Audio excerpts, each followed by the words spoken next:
جگرو کنو جوڈو کا بانی تھا۔ جاپان میں مارشل آرٹ کے اساتذہ کو سنسی کہا جاتا ہے۔ جگرو جوڈو کا بانی سنسی تھا۔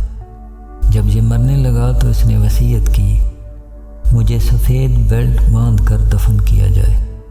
سفید بیلٹ سیکھنے کے لیے آنے والے طالب علم کو دی جاتی ہے، جبکہ اس آرٹ کے ماسٹر کے پاس بلیک بیلٹ ہوتی ہے۔ جگرو دنیا سے بطور طالب علم ہی جانا چاہتا تھا۔ جگرو کنو چھوٹے قد کا ایک عام سا انسان تھا۔ مارشل آرٹ کی دنیا میں اس کے لیے کوئی جگہ نہ تھی۔ اس نے پھر جوڈو ایجاد کی۔ یہ اپنے وقت کے بڑے بڑے ماسٹرز کو اٹھا اٹھا کر پٹخنے لگا۔ جگرو کہتا تھا، خود سے طاقتور حریف کے مقابل جوڈو وہ آرٹ ہے جو مقابل کے توازن کو بگاڑ دیتا ہے، مخالف کے وزن اور قد کاٹ کو ہی اس کی کمزوری بنا دیتا ہے۔ ایک بار مخالف نے توازن کھو دیا تو باقی سب فزکس ہے۔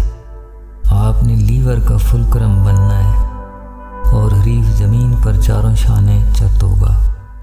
تعلیم بھی ایک جوڈو ہے۔ تعلیم یافتہ کو لیڈ کرنا بہت آسان ہے، اپنی مرضی سے چلانا بہت مشکل ہے۔ تعلیم یافتہ پر حکومت کرنا آسان ہے، لیکن انہیں غلام بنانا یا غلام رکھنا بہت مشکل۔ وقت کے ظالم اسی لیے تعلیم کے خلاف ہوتے ہیں، کیونکہ معاشرے میں ایک بار شعور آ جائے تو پھر یہ کمزور تعلیم یافتہ پہلے وقت کے طاقتور کا توازن بگاڑتے ہیں اور پھر اسے زمین پر پٹخ دیتے ہیں۔